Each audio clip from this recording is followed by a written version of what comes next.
Pride and Prejudice by Jane Austen. Chapter 31. Colonel Fitzwilliam's manners were very much admired at the parsonage, and the ladies all felt that he must add considerably to the pleasures of their engagements at Rosings. It was some days, however, before they received any invitation thither, for while there were visitors in the house they could not be necessary, and it was not till Easter Day, almost a week after the gentlemen's arrival, that they were honoured by such an attention, and then they were merely asked on leaving church to come there in the evening. For the last week they had seen very little of Lady Catherine or her daughter.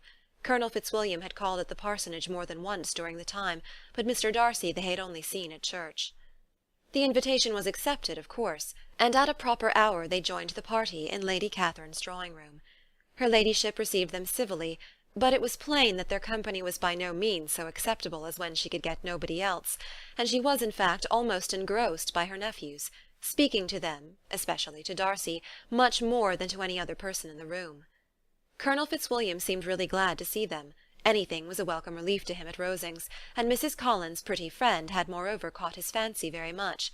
He now seated himself by her, and talked so agreeably of Kent and Hertfordshire, of travelling and staying at home, of new books and music, that Elizabeth had never been half so well entertained in that room before. And they conversed with so much spirit and flow as to draw the attention of Lady Catherine herself, as well as of Mr. Darcy. His eyes had been soon and repeatedly turned towards them with a look of curiosity, and that her ladyship after a while shared the feeling was more openly acknowledged, for she did not scruple to call out, "What is it that you are saying, Fitzwilliam? What is it you are talking of? What are you telling Miss Bennet? Let me hear what it is." "We are speaking of music, madam," said he, when no longer able to avoid a reply. "Of music? Then pray speak aloud. It is of all subjects my delight. I must have my share in the conversation if you are speaking of music. There are few people in England, I suppose, who have more true enjoyment of music than myself, or of a better natural taste. If I had ever learnt, I should have been a great proficient, and so would Anne, if her health had allowed her to apply. I am confident that she would have performed delightfully. How does Georgiana get on, Darcy?" Mr. Darcy spoke with affectionate praise of his sister's proficiency. "I am very glad to hear such a good account of her," said Lady Catherine, "and pray tell her from me that she cannot expect to excel if she does not practise a good deal." "I assure you, madam," he replied, "that she does not need such advice. She practises very constantly." "So much the better. It cannot be done too much, and when I next write to her, I shall charge her not to neglect it on any account. I often tell young ladies that no excellence in music is to be acquired without constant practice. I have told Miss Bennet several times that she will never play really well unless she practises more, and though Mrs. Collins has no instrument, she is very welcome, as I have often told her, to come to Rosings every day and play on the pianoforte in Mrs. Jenkinson's room. She would be in nobody's way, you know, in that part of the house." Mr. Darcy looked a little ashamed of his aunt's ill-breeding, and made no answer. When coffee was over, Colonel Fitzwilliam reminded Elizabeth of having promised to play to him, and she sat down directly to the instrument. He drew a chair near her. Lady Catherine listened to half a song, and then talked as before to the other nephew, till the latter walked away from her, and making with his usual deliberation towards the pianoforte, stationed himself so as to command a full view of the fair performer's countenance. Elizabeth saw what he was doing, and at the first convenient pause, turned to him with an arch smile, and said, "You mean to frighten me, Mr. Darcy, by coming in all this state to hear me? I will not be alarmed, though your sister does play so well. There is a stubbornness about me that never can bear to be frightened at the will of others. My courage always rises at every attempt to intimidate me."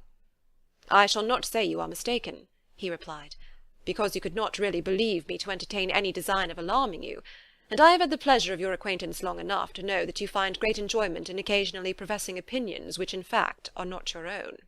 Elizabeth laughed heartily at this picture of herself, and said to Colonel Fitzwilliam, "Your cousin will give you a very pretty notion of me, and teach you not to believe a word I say. I am particularly unlucky in meeting with a person so able to expose my real character in a part of the world where I had hoped to pass myself off with some degree of credit. Indeed, Mr. Darcy, it is very ungenerous in you to mention all that you knew to my disadvantage in Hertfordshire. and give me leave to say, very impolitic too, for it is provoking me to retaliate, and such things may come out as will shock your relations to hear. I am not afraid of you, said he, smilingly. Pray let me hear what you have to accuse him of, cried Colonel Fitzwilliam. I should like to know how he behaves among strangers. You shall hear, then, but prepare yourself for something very dreadful. The first time of my ever seeing him in Hertfordshire, you must know, was at a ball. And at this ball, what do you think he did? He danced only 4 dances, though gentlemen were scarce, and to my certain knowledge more than one young lady was sitting down in want of a partner. Mr. Darcy, you cannot deny the fact. I had not at that time the honour of knowing any lady in the assembly beyond my own party. True, and nobody can ever be introduced in a ball-room. Well, Colonel Fitzwilliam, what do I play next? My fingers await your orders. Perhaps, said Darcy, I should have judged better, had I sought an introduction, but I am ill qualified to recommend myself to strangers. Shall we ask your cousin the reason of this? Said Elizabeth, still addressing Colonel Fitzwilliam. Shall we ask him why a man of sense and education, and who has lived in the world, is ill qualified to recommend himself to strangers? I can answer your question, said Fitzwilliam. Without applying to him, it is because he will not give himself the trouble. I certainly have not the talent which some people possess, said Darcy, of conversing easily with those I have never seen before. I cannot catch their tone of conversation, or appear interested in their concerns, as I often see done. My fingers, said Elizabeth, do not move over this instrument in the masterly manner which I see so many women's do. They have not the same force or rapidity, and do not produce the same expression. But then I have always supposed it to be my own fault, because I will not take the trouble of practising. It is not that I do not believe my fingers as capable as any other woman's of superior execution. Darcy smiled and said, You are perfectly right. You have employed your time much better. No one admitted to the privilege of hearing you can think anything wanting. We neither of us perform to strangers. Here they were interrupted by Lady Catherine, who called out to know what they were talking of. Elizabeth immediately began playing again.